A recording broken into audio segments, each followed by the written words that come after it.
আমি জানি বিডিওদের উপর প্রেশার পড়ছে, এসডিওদের উপর প্রেশার পড়ছে, এবং বিশেষ করে বিএলওদের ওপরেও প্রেশার পড়ছে, ডিএলএদের ওপরেও প্রেশার পড়ছে।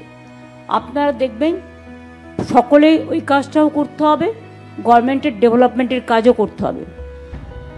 এটা ইচ্ছা করেই করা হয়েছে, এমন একটা সময় চুজ করা হয়েছে যাতে ডেভেলপমেন্টটা স্টপ হয়ে যায়।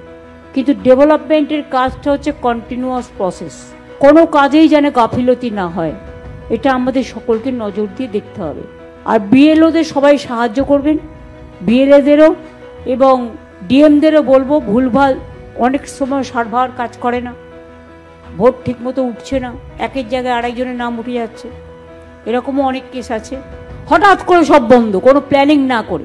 এই যে এসআইআর আনপ্ল্যান্ড, সার্ভার কাজ করছে না, বিএলওদের রাত 10টার পরে থ্রেট করা হচ্ছে, বিডিওদের ঘুমোতে দেওয়া হচ্ছে না, এসডিওদের ঘুমোতে দেওয়া হচ্ছে না, প্রেশারের ওপর প্রেশার। বাংলায় প্রায় 41 জন মারা গেছে, 3 জন বিএলও মারা গেছে, 15 জন হসপিটালে আছে, 3 জন সুইসাইড করতে গেছিল, এটা মাথায় রাখবেন। মধ্যপ্রদেশেও মারা গেছে, প্রায় 8 জন বিএলও মারা গেছে, রাজস্থানেও মারা গেছে, কেরালাতেও মারা গেছে, তামিলনাড়ুতেও মারা গেছে।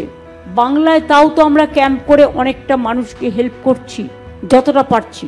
সেক্ষেত্রেও এরাও যে হিউম্যান বিং, মানুষ, তাদের শরীরে রক্ত মাংসে গড়া, প্রেশার দিয়ে।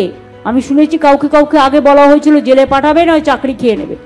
কত সব চাকরি খাওয়ার মালিক ইলেকশনে আসে চলে যায়, সরকার কিন্তু থেকে যায়, এটা মাথায় রাখবেন।